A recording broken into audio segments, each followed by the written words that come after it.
एक समय की बात है, भगवान गौतम बुद्ध अपने शिष्य के साथ एक जंगल से गुजर रहे थे। रास्ते में उन्होंने एक छोटे से लड़के को देखा जो बहुत उदास और दुखी लग रहा था। बुद्ध ने लड़के से पूछा, बेटा, तुम इतने उदास क्यों लग रहे हो?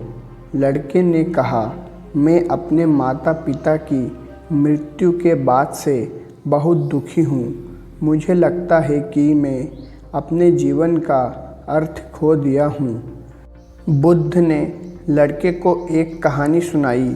एक समय की बात है, एक व्यक्ति था जो अपने बेटे की मृत्यु से बहुत दुखी था। वह अपने बेटे की मृत्यु के बाद से ही रो रहा था। एक दिन वह एक ज्ञानी पुरुष से मिला जिसने उससे पूछा, तुम्हारे बेटे की मृत्यु के बाद से तुम रो क्यों रहे हो? व्यक्ति ने कहा, मैं अपने बेटे के बिना नहीं जी सकता।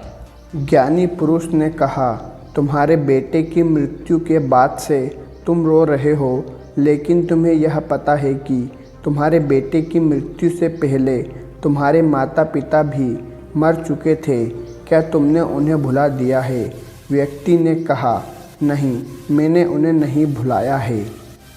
ज्ञानी पुरुष ने कहा, तो फिर तुम्हारे बेटे की मृत्यु के बाद से तुम रो क्यों रहे हो? जीवन और मृत्यु दोनों ही जीवन का हिस्सा है।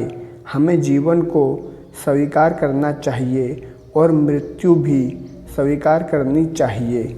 लड़के ने बुद्ध की कही सुनी और महसूस किया कि वह अपने माता पिता की मृत्यु के बाद से ही रो रहा था। उसने महसूस किया कि जीवन और मृत्यु दोनों ही जीवन का हिस्सा है और हमें दोनों को स्वीकार करना चाहिए। लड़का अब खुश और शांति महसूस करने लगा। इस कहानी से हमें यह सीखने को मिलता है कि जीवन और मृत्यु दोनों ही जीवन का हिस्सा है और हमें दोनों को स्वीकार करना चाहिए। हमें अपने जीवन को स्वीकार करना चाहिए और मृत्यु को भी स्वीकार करना चाहिए।